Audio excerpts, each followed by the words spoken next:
বন্ধুরা, আমার নাম বিকাশ। আমরা দীঘার কাছাকাছি একটি গ্রামে বসবাস করি। আমার বাবা সৃজিত অনেক দিন হলো বিদেশে গেছেন, ভাগ্য পরিবর্তনের আশায়। তিনি আমাদের বলেছিলেন প্রত্যেক বছর ৩ মাসের জন্য ছুটি নিয়ে বাড়িতে আসবেন। কিন্তু এখন তিনি আমাদের বলছেন যে আগামী ৭ বছরের জন্য বাড়ি ফিরতে পারবেন না, কারণ স্থায়ীভাবে ভিসা পাওয়ার জন্য বিদেশে ৭ বছর তাকে থাকতে হবে।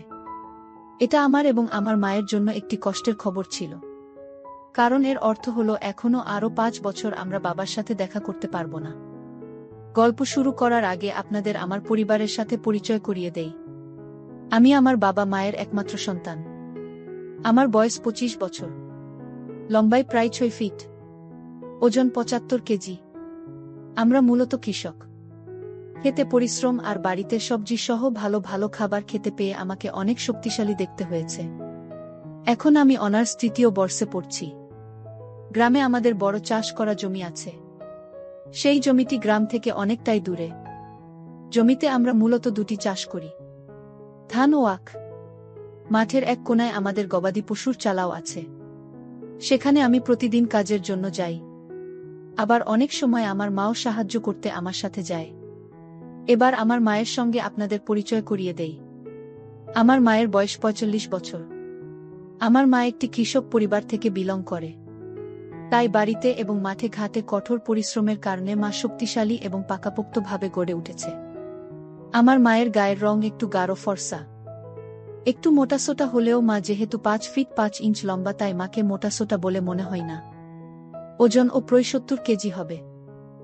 আমি আগেই বলেছি যে সে একটু গোলগাল প্রকৃতির, মানে মোটাসোটা। আমার মা বাড়ির বাইরে ভেতরে সবসময় শাড়ি পরেই থাকেন। গরমকালে তিনি বাড়িতে শাড়ি কম পরতেন। কাজের সময় মা যখন নিচু হয়ে কাজ করে তখন ভেদ করে বেরিয়ে আসতে চাই। বাড়িতে আমি প্রায়ই আর চোখে দেখতাম। আমি জানি না মা টের পেয়েছে কিনা, কারণ কখনোই আমি মায়ের দিক থেকে এমন কোনো কথা পাইনি যে মা বুঝতে পেরেছে। আমার বাবা বাড়ির বাইরে থেকে আমাকে ঘরের মানুষ কি করে তুলেছে। আমার মা আমাকে বাড়ির কর্তা বলতো। যখনই আমি কোনো কাজ করতে চাইতাম না তখনই মা বলতো, তুই তো এখন বাড়ির কর্তা, তুই যদি কাজ না করিস তাহলে কে করবে শুনি? তোর বাবার কাজগুলো তো তোকেই এখন করতে হবে, তাই না? যেহেতু আমি নিয়মিত কলেজের বান্ধবীদের সাথে মিশতাম, তাই আমি আমার মায়ের সাথে ভালো বন্ধুত্ব গড়ে তুলেছিলাম। আমি আমার মায়ের সংসার জীবন সুখী কিনা সে সম্পর্কে কিছুই জানি না। তবে আমার মনে হয়েছিল যে তিনি অবশ্যই কষ্টে আছেন, কারণ আমার বাবার বিদেশ যাওয়া প্রায় ২ বছর হতে চলল। আর বাবা যে আরও ৫ বছর বাড়ি আসবেন না, এই খবরটা ছিল মায়ের জন্য আরও কষ্টের। তাই আমার জানা ছিল না তিনি কিভাবে তার সংসার জীবন পরিচালনা করতে সক্ষম হবেন। যেদিন থেকে বাবার বাড়িতে না আসার খবরটা আসে, ঠিক সেই দিন থেকেই আমি খেয়াল করি মা যেন কেমন হতে শুরু করে, অন্যমনস্ক থাকেন। এমন অনেকবার হয়েছে যে তার ঘর থেকে আওয়াজ শুনতে পেয়েছি, কিন্তু আমার শুধুমাত্র শোনা ছাড়া কিছু করার ছিল না।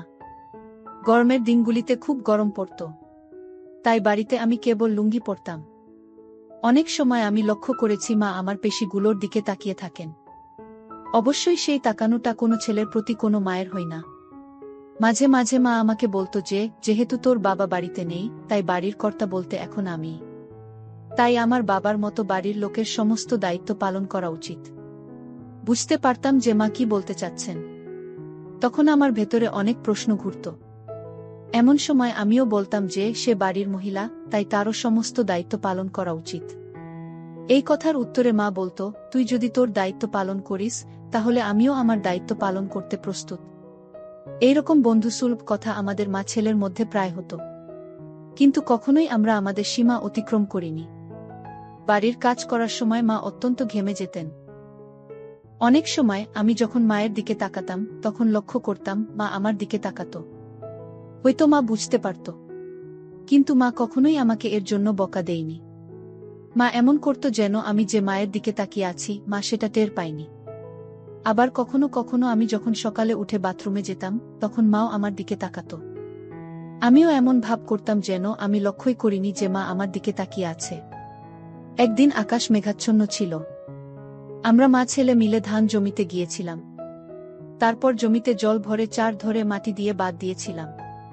মা আমাকে মাঠে গিয়ে দেখে আসতে বলল যে জমিতে জল ঠিকঠাক আছে কিনা এবং জল আটকাবার জন্য যে বাঁধ দিয়েছিলাম সেগুলো ঠিক আছে নাকি ভেঙে গেছে। কারণ যদি জল বেরিয়ে যায় তাহলে আমাদের আবার নতুন করে জমিগুলোতে পানি দিতে হবে এবং এর জন্য অনেক টাকা খরচ হবে। আমার একদমই যাওয়ার ইচ্ছা ছিল না। তাই মাকে বললাম, আজকে না গেলে হতো না? মা বল, না আজকেই যেতে হবে বলে আমাকে যেতে বলল। আমি আবার অনিচ্ছা জানালে মা বলল, একা যেতে না চাইলে চল, আমিও যাচ্ছি তোর সাথে। বাড়ির কাজ তো হয়ে গেছে, নেনে রেডি। কি আর করা, মায়ের উপর কথা বলে কোনো লাভ নেই। তার থেকে বড় কথা, আমার মনে আসলো যে মা আর আমি ওই মাঠে একা থাকব। অনেকটা সময় ও গল্প করা যাবে মার সাথে। কথাগুলো মনে আসতেই মনে মনে খুব আনন্দ পেলাম, কিন্তু মাকে বুঝতে দিলাম না। মুখে এমন একটা ভাব করলাম যে আমার যাওয়ার মন একদমই নেই। বললাম, ঠিক আছে, তুমি যখন বলছোই তবে চলো। বলে আমি একটা লুঙ্গি ও টি শার্ট পরলাম আর মা দেখলাম একটা স্বাভাবিক ঘরোয়া শাড়ি পরেছেন। যেহেতু আমাদের জমি ছিল বাড়ি ও গ্রাম থেকে অনেকটা দূরে, তাই সেখানে পৌঁছতে আমাদের প্রায় 1 ঘন্টা সময় লাগল। রাস্তায় আমরা মা ছেলে স্বাভাবিক কথাই বলছিলাম। আমরা যখন ধানুক্ষেতে পৌঁছলাম তখন আকাশ সম্পূর্ণ মেঘে ঢাকা ছিল। মনে হচ্ছিল যে কোনো সময় বৃষ্টি শুরু হবে। তবে চিন্তার বিষয় ছিল যে বৃষ্টি আসবে তার জন্য আমাদের কাছে কোনো ছাতা ছিল না। একমাত্র উপলব্ধ আশ্রয়স্থান ছিল আমাদের গরুর ঘর, কিন্তু সেটাও মাঠের অন্যদিকে অনেকটা দূরে ছিল। আমি মনে মনে এইসব কথাই ভাবছি, হঠাৎ বৃষ্টি শুরু হয়ে গেল। মা আমাকে বলল, তুই ওই দিকটা গিয়ে দেখ বাদ ঠিক আছে কিনা। আমি এই দিকটা দেখছি বলে মা দেখতে লাগলো ভালো করে। আমিও চলে গেলাম মায়ের বিপরীত দিকে এবং দেখতে লাগলাম। দেখতে দেখতে আমি আর মা দুজনেই ভিজে গেলাম। দেখলাম এক জায়গা দিয়ে জল বেরিয়ে যাচ্ছে। মা আমাকে সেই ভাঙ্গা জায়গাটাতে কাদা মাটি দিতে বলল। আমি সঙ্গে সঙ্গে কিছু কাদা হাতে করে নিয়ে সেখানে দিয়ে দেই, কিন্তু জলের প্রবাহ বেশি থাকায় তা সঙ্গে সঙ্গে ধুয়ে গেল। মা আমাকে জিজ্ঞেস করল, কিরে হয়েছে? আমি বললাম, না মা, ধুয়ে গেছে। মা বলল, থাম, আমি আসছি, তুই কিছু কাদা দে আমাকে। বলে মা আমার কাছে আসলো। আমি কিছু কাদা মায়ের হতে দিলাম। মা সেটা নিয়ে সেই ভাঙ্গা জায়গাতে কাদা দিচ্ছিল। আমি মায়ের সামনে দাঁড়িয়েছিলাম এবং ভেজা কাদা মাটি মায়ের হাতে ধরিয়ে দিচ্ছিলাম। আমার মনে হলো যে আমি খুব ভাগ্যবান। আমি মাকে কাদা দিচ্ছিলাম। চারপাশে আমি আর মা ছাড়া কেউ নেই, পুরো ফাঁকা। আমি এতটাই মনোযোগ দিয়ে দেখছিলাম যে মা যে কাদা চাইছিল আমার কানেই আসেনি। মা বল, কি রে, কাদা দে, এমনিতেই ভিজে গেছি, ঠান্ডাও লাগছে, দে কাদা দে। আমি তাড়াতাড়ি করে মাকে কাদা দেই। মা কি বুঝতে পারল যে আমি তার কাজ দেখছিলাম? বুঝলেও কিছু বলতে পারেনি, কারণ মা তখন কাদা দিতে ব্যস্ত। কাদা নিয়ে মা আবার ভাঙ্গা জায়গাতে কাদা দিতে লাগল। বৃষ্টি খুব জোরে হচ্ছিল এবং আমরা মা ছেলে দুজনেই বৃষ্টিতে পুরোপুরি ভিজে গেছিলাম। গরুর ঘরটাই একমাত্র আমাদের আশ্রয়ের জায়গা ছিল, কিন্তু সেটাও অনেক দূরে থাকায় আমাদের ভেজা ছাড়া আর কিছু করার ছিল না। হঠাৎ মা কাছের একটা জায়গাতে চলে যাই। আমিও যাই মার পেছন পেছন।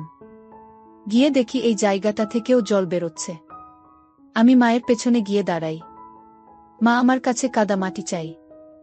আমি মাটি দিয়েই মা আবার আগের মতোই কাদা মাটি দিতে শুরু করে। ওদিকে মা নিজের কাজে ব্যস্ত। হঠাৎ করে মা আবার সোজা হয়ে দাঁড়িয়ে আবার আগের জায়গাতে যেতে চাইলে অদ্ভুত আচরণ হয়ে যায়। আমি ভয় পেয়ে গেছিলাম। ভাবলাম মা হয়তো কিছু বলবে বা বকা দিবে, কিন্তু সে আবার আগের মতোই কাজে মন দিল যেন কিছুই হয়নি। যেহেতু মা চুপ ছিল তাই এটা আমাকে সাহস দিয়েছিল।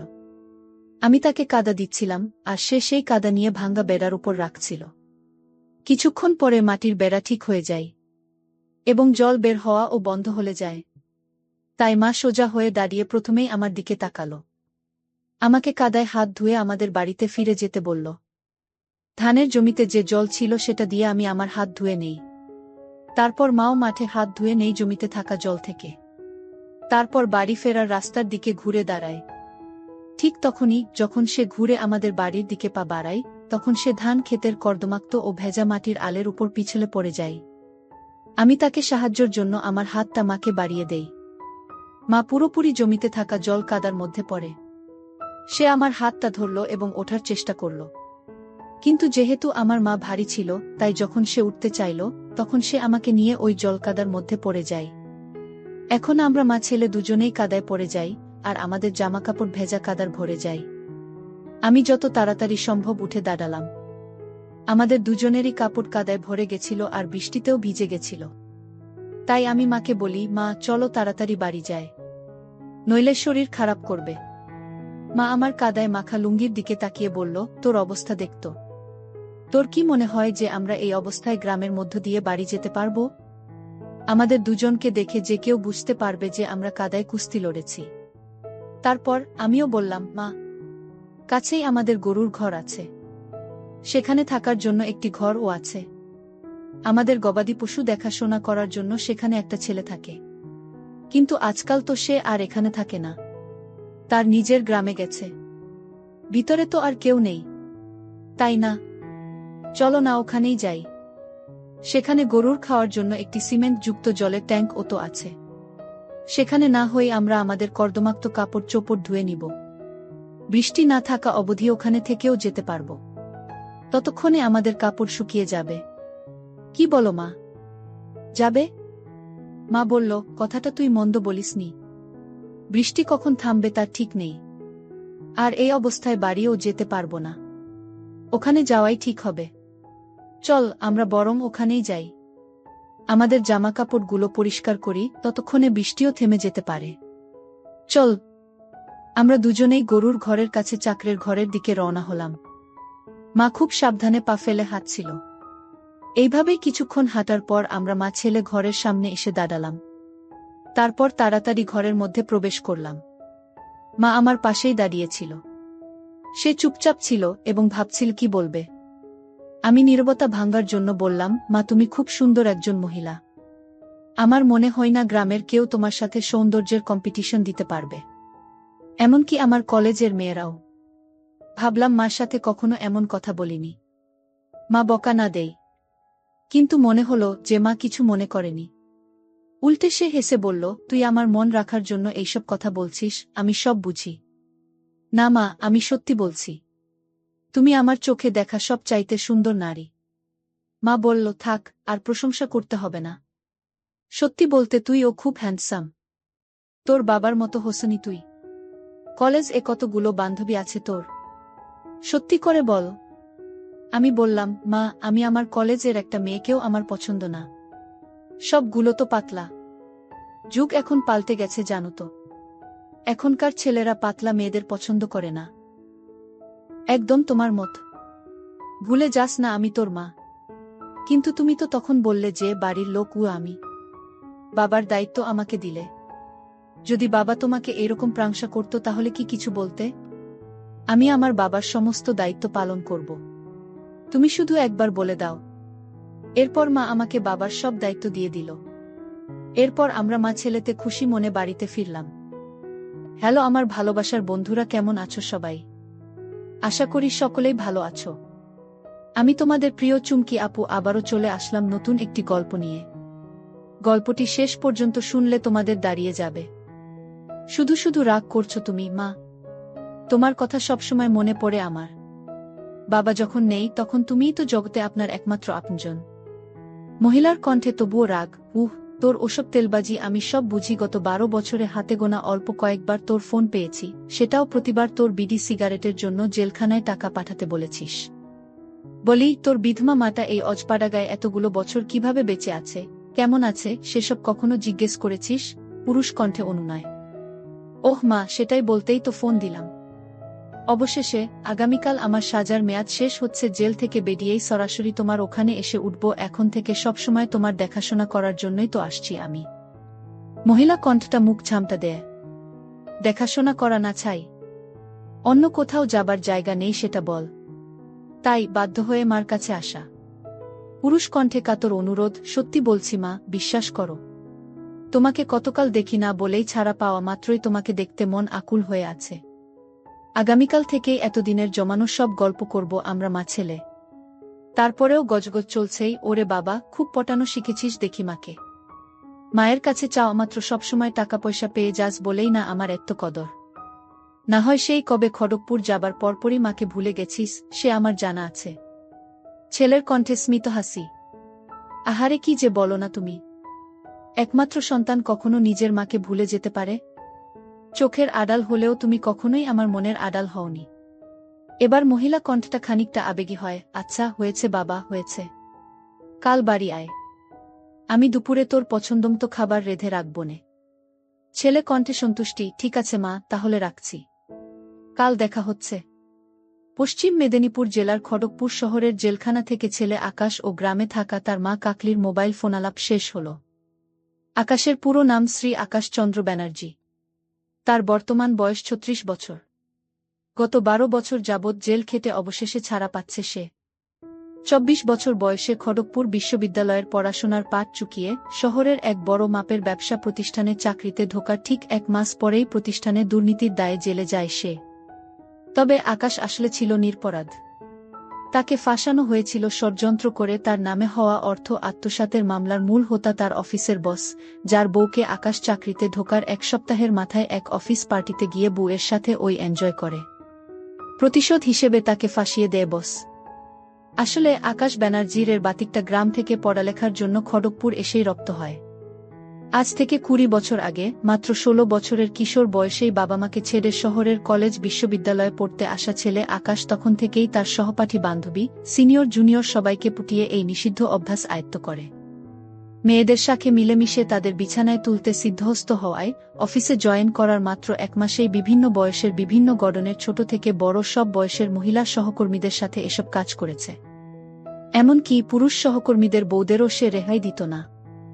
এই অসাধারণ গুণের অধিকারী আকাশকে অল্পদিনেই অফিসের অনেক মানুষ হিংসা করতে শুরু করে।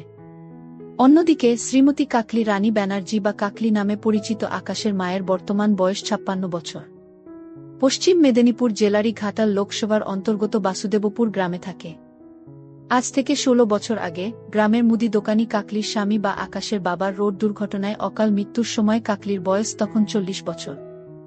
তাদের একমাত্র ছেলে আকাশের তখন খড়গপুর বিশ্ববিদ্যালয়ে পরীক্ষা চলছিল বলে সে গ্রামে বাবার অন্তিম সৎকারে আসতে পারেনি। বাবার মৃত্যুর সময় আকাশের বয়স ছিল ২০ বছর মাত্র।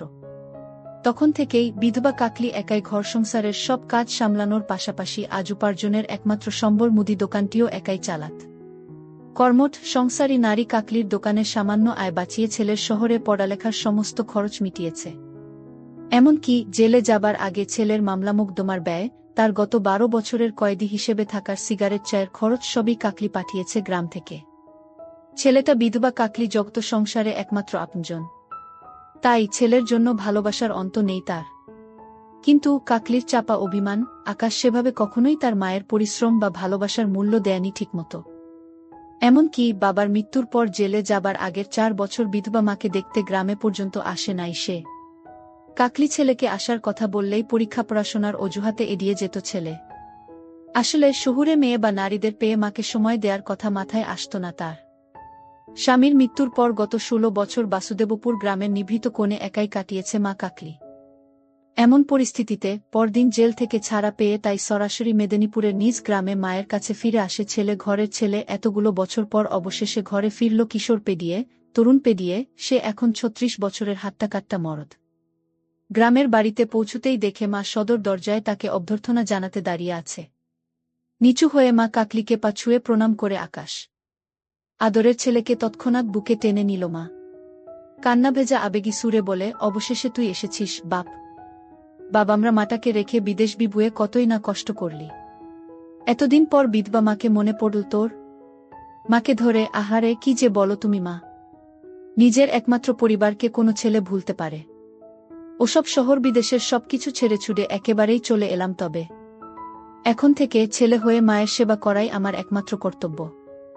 বলিস কি রে, তোর মতো খড়গপুর বিশ্ববিদ্যালয় পড়া ছেলে গ্রামে কি করবি? তোর পছন্দমতো চাকরি কি এই অজপাড়া গায়ে হবে কোনোদিন?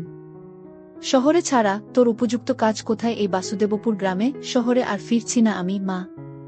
শহরের মানুষজন বড়ই কুটিল, দুর্জন, ষড়যন্ত্রকারী। দেখলে না, গত ১২ বছর বিনা দোষে জেল খাটতে হলো। আসামি পরিচয় এমনিতেও শহরে আর কোনো চাকরি জুটবে না ভাগ্যে। এই গ্রামেই একটা কিছু করে নিব মা, তুমি চিন্তা কর না। সে বুঝলাম তোর খড়গপুর ফেরার পথ নেই, কিন্তু গ্রামে চাকরি না পেলে হতাশ হয়ে মাকে ছেড়ে আবার কলকাতা চলে যাবি না তো? একেবারেই নয় মা। কলকাতা তো কোনো দূরের কথা, এই গ্রামের বাইরে আর কখনো কোনো দিন পা পড়বে না মোর। এই তোমায় গা ছুঁয়ে কথা দিলাম। দেখিস, কিছুদিন পর শহরের টানে আবার মতো বদলাবি না তো। তোর ভরসা নেই, শহুরে ছেলের কি আর এতদিন পর গ্রামের জীবন পছন্দ হবে, বিলক্ষণ পছন্দ হবে মা। এই গ্রামে আমার নাড়িপোতা। কিছুদিন এই গ্রামের জীবনে খাপ খাইয়ে নিতে পারব। তুমি পাশে থাকলে মা, এসব কোনো ব্যাপারই না। কোনো কাজ না পেলে না হয় বাবার রেখে যাওয়া মুদি দোকানের কাজই হাত দেব। মা যেন হতবাক, বলিস কি রে, বিশ্ববিদ্যালয় পাশ ছেলে গ্রামের মুদি দোকানি করবি? মাথা ঠিক আছে তোর, নাকি সহজ সরল মাকে ঢপ মারছিস তুই? হাহা, মোটেও গুল বা মিথ্যে নয় মা। বিশ্ববিদ্যালয় পাশ ছেলেরা এখনকার যুগে কতই না পৈতৃক ব্যবসার কাজ করছে ইদানিং, তুমি জানো না বুঝি। আরও বড় কথা, তোমার বয়স হয়েছে। এমনিতেও এই মুদি দোকান চালানোর পরিশ্রম তোমার শরীরে আর পোষাবে না। আমি যখন এসেছি, মুদি দোকানটা আমিই সামলে নিব না হয়। তুমি কেবল ঘর সংসারের গেরস্তি কাজ করবেক্ষণ। মায়ের শরীরের কথা উঠায় আলিঙ্গন ছেড়ে গ্রাম্য নারী মাকে এত বছর বাদে ভালো করে দেখতে নজর বুলালো আকাশ। তার মা শ্রীমতী কাকলি রানী ব্যানার্জির গায়ের রং বাঙালি নারীর মতো শ্যামলা, ফর্সাও নয় আবার কালোও নয়। মায়ের হাইট বাঙালি নারীদের মতোই, বেশি লম্বা নয়, ছোটখাট গড়নের। বয়সের কারণে ওজন আগের থেকে বেড়েছে। খুবই লোভনীয়, আকর্ষণীয় হওয়ায় বিধবা মার পেছনে গ্রামের সব ছেলেবুড়োর নজর থাকে সর্বক্ষণ। বিধবা হবার জন্য চিরায়ত বাঙালি গ্রামীণ নারীর মতোই সাদা শাড়ির সাথে সাদা ব্লাউজ পরে। একরাশ চুল মাথায় খোপা করা তার। বিধবা হিসেবে মাথায় কোনো সিঁদুর টিপ দেয়া নেই, হাতে কেবল দুটো করে, দুহাতে চারটে সাদা কাঁসার বালাচুড়ি পরে সে ব্যাস। গলায় নাকে কানে কোনো অলংকার নেই। কোনো ধরনের প্রসাধনী বা স্নো পাউডার মাখার বালাই নেই। মোটা মোটা লিপস্টিকবিহীন ঠোঁটগুলো হালকা গোলাপি রঙের। একেবারে সাদামাটা খেটে খাওয়া বাঙালি নারী কাকলি ছেলে আকাশ তার দিকে তাকিয়ে ড্যাব ড্যাব চোখে তাকে গিলছে দেখে প্রথমে বেশ লজ্জা পায় বিধবা নারী কাকলি। স্বামী মৃত্যুর এতগুলো বছর পর তারই বাড়ির উঠোনে দাঁড়িয়ে তাকে জরিপ করছে বাড়ির কোনো পুরুষ, যেই টুরুষ আর কেউ নয় বরং তার পেটের সন্তান। বিষয়টা কেমন যেন অন্যরকম অনুভূতির শিহরণ জাগালো তার। অনির্বচনীয় একটা কিছুর উদ্রেক হলো তার দেহমনে। কিছুক্ষণ পর কাকলি সামলে উঠে চোখ মেলে সামনে দাঁড়ান একমাত্র ছেলেকে দেখতে লাগল। ভীষণ অবাক হয় ছেলেকে দেখে সে। বাবা, বাবা গো বাবা, সেই 16 বছরের কিশোর ছেলেটি আর নেই। আকাশ দিব্যি মর্দের মতো দামড়া চোমড়া গড়নের পুরুষ দেহের যুবকদের মতো দেখতে হয়েছি দেখি, মনে মনে ভাবে কাকলি। আকাশ দেখতে একেবারে আর 10টা বাঙালি শহুরে ছেলের মতোই। জেল খেটে রোদে পুড়ে কিছুটা তামাটে মুখমণ্ডল, ক্লিনশেভ করা চৌকোনা আকৃতির পুরুষালী মুখ। একসময় পেটানো স্বাস্থ্যের হলেও জেল খেটে ও বয়সের জন্য বেশ নাদুস নুদুস দেহ। পেটে হালকা ভুডিও আছে আকাশের। শহুরে কেতায় ফুল প্যান্ট ও ফুলহাতা শার্ট, কোমরে বেল্ট দিয়ে গুজে পড়া ছেলের কাঁধে একটা ব্যাগে জেল থেকে পাওয়া সব কাপড়চোপ। সব মিলিয়ে গত 16 বছর আগে স্বামীর মৃত্যুর আগে সর্বশেষ দেখা অল্পবয়সী ছেলের সাথে এই যুবক ছেলের বিস্তর পার্থক্য উপলব্ধি করে কাকলি। শহুরে বিভীষিকায় পোট খাওয়া এই ছেলে এখন আর সেই ছোট্টটি নেই। মা তাকে হা করে দেখছে দেখে মুচকি হাসে আকাশ। হাসতে হাসতেই বলে, কি দেখছো তোমা? তোমার ছেলেকে এতদিন বাদে দেখে পছন্দ হয়নি বুঝি? কয়েদিদের মতো বিশ্রী হয়েছি বুঝি দেখতে? যাহ, কি যে আজেবাজে বলিস তুই। তুই কয়েদিদের মতো জঘন্য দেখতে নয় মোটেও, বরং উল্টো। কি সুন্দর সুপুরুষ দেখতে হয়েছিস, একেবারে খাঁটি বাঙালি নায়ক। চ্যানেলের নাটকে দিব্যি নায়কের রোল দেয়া যাবে তোকে। বাহ, তা বেশ তো। এই বেলা আমিও বলে নেই, তুমিও কিন্তু দেখতে বেশ সুন্দরী হয়েছ মা। এই এতগুলো বছর বাদে তোমাকে দেখে খুব ভালো লাগছে আমার। মা ঈষৎ লজ্জা পায়। যাহ, তোর বাপ মরার পর তো কেবল বুড়ি হচ্ছি আমি, সুন্দরী না ছাই। আমাকে দেখবেই বা কে, যত্নই বা নিবে কে? তাই এই 56 বছরে আরও বেশি বুড়িয়ে গেছি রে বাপজান। না না, কখনো না। কে বলেছে তোমাকে যে তুমি বুড়িয়ে গেছ? একেবারে বাজে কথা। তুমি তো বুড়ি হওনি মোটেও, বরং বয়স বেড়ে আরও পরিণত নারীর সৌন্দর্য এসেছে তোমার দেহে। কেউ বলবে না গো তোমার বয়স 56 বছর মা। তোমাকে দিব্যি 40 বছরের বৌদি হিসেবে নাটকে চালানো যাবে বইকি। মা যেন আরও বেশি লজ্জা পায়। যাহ ভাগ, আবারও ঢপ ছাড়ছিস তুই। যা, আর কথা না বাড়িয়ে খেয়ে নে। বেলা গড়িয়ে দুপুর। গোসল করে লুঙ্গি পরে খেতে আয়। আমি নিজে সব রেঁধেছি তোর জন্য। মার কথায় বাসায় ঢুকে জেলখাটা ছেলে। মায়ের আদরে গ্রামের জীবনে এবার অভ্যস্ত হবার পালা আকাশের। কাকলির বাসাটা পাকা বাড়ি হলেও দোতলা ঠিক নয়, দোতলার অর্ধেকটা করা আছে, বাকি অর্ধেকটা খোলা ছাদ। একতলায় বড় একটা মুদি দোকান। চাল ডাল তেল থেকে শুরু করে সাবান, লোশন, বিস্কুট সবই পাওয়া যায় দোকানে। একতলার পেছনে রান্নাঘর ও পানি উঠানো টিউবওয়েল। বাড়ির পেছন দিয়ে সিঁড়ি গেছে দোতলায়। দোতলার অর্ধেকটা নিয়ে কেবল একটা বড় ঘর, যেখানে কাকলি রানী থাকে, ঘরের সাথে লাগোয়া একটা গোসলখানা। ঘরে ডাবল বেডের খাটটা সেই আকাশের বাবা থাকতে কেনা। দোতলার বাকি পুরোটাই খোলা, আলকাতরা মাখা সিমেন্টের ছাদ। পুরো বাড়িতে একটাই ঘর বলে আকাশের শোয়ার বন্দোবস্ত হয় দোতলায় মার ঘরের সামনের খোলা ছাদে। সিঙ্গেল চৌকি পেতে তাতে রাতে ঘুমোবে আকাশ। বাথরুম হিসেবে মার ঘরের কমন বাথরুম ব্যবহার করবে।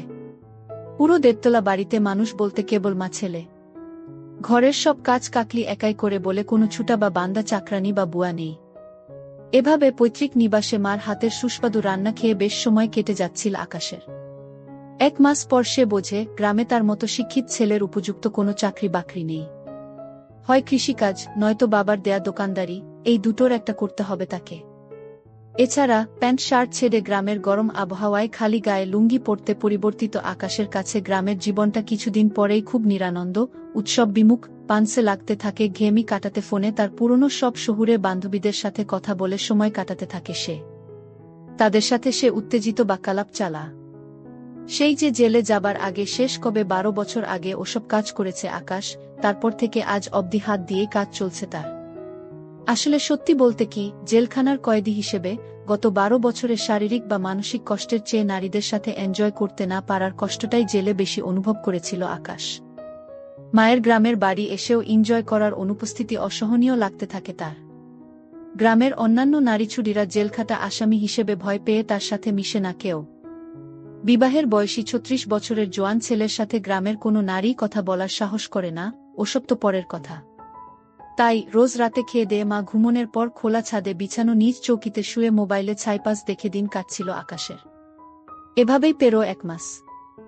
1 মাস পর কোনো একরাতে হঠাৎ তুমুল বৃষ্টি নামায় আকাশের খোলা ছাদে ঘুমোনোর উপায় থাকে না। মা কাকলির কথামতো মায়ের ডাবল বেডের খাটের পাশে মেঝেতে তোষক পেতে শোয় সে কিছুক্ষণ বাদে। মা ঘুমিয়েছে ভেবে রোজকার অভ্যাসমতো মেঝের বিছানায় শুয়ে মোবাইলে ভিডিও দেখে হস্তশিল্প করে শান্তির ঘুম দেয় সে। মা কিছু টের পায়নি ভেবে ছেলের ধারণা ছিল সম্পূর্ণ ভুল। রাতের বেলা ছেলের এসব কর্মকাণ্ডে মা খাটের নিচে উকি দিয়ে ছেলের অলক্ষ্যে পুরো ঘটনাটাই চাক্ষুষ করে। সে রাতে ছেলে ঘুমোনোর পর চুপিসারে উঠে ছেলের মোবাইল ঘেঁটে দেখে কাকলি। মা কাকলি নিমিষেই সবই বুঝে ফেলে। তার ছেলে যে শহরে যাবার পর থেকেই নারীর সঙ্গে অভ্যস্ত ছিল, সেটা মিলিয়ে নেয় কাকলি। জেলখানার 12 বছরের তার স্বাদ বঞ্চিত ছেলের ক্ষুধা যে আরও উগ্র, বেপরোয়া হয়েছে, সেটাও আজ করতে পারে সে। কাকলি অভিজ্ঞ নারী, সে মা হলেও নারী হিসেবে জানে তার একমাত্র সন্তান বিবাহের উপযুক্ত। শহুরে অভিশপ্ত জীবনের ওসব অনুক্ষণে নারীরা আবারও ছেলেকে ফুসলিয়ে তার থেকে দূরে নিতে পারে বা ছেলেকে বিপথে টানতে পারে, সে সম্ভাবনা ছেলের ভবিষ্যৎ জীবনের জন্য আরও খারাপ পরিণতি আনতে পারে। সব মিলিয়ে মা কাকলি ব্যানার্জি সিদ্ধান্ত নেয় ছেলেকে আরও কাছে টানতে হবে তার। মা হিসেবে শুধু নয়, নারী হিসেবেও ছেলেকে তৃপ্ত করতে পারলেই এসব বদভ্যাস কাটাতে পারবে আকাশ। ঘরের একমাত্র নারী হিসেবে ছেলেকে আরও উস্কে দিয়ে তার প্রতি অনুরক্ত করার সংকল্প করে কাকলি।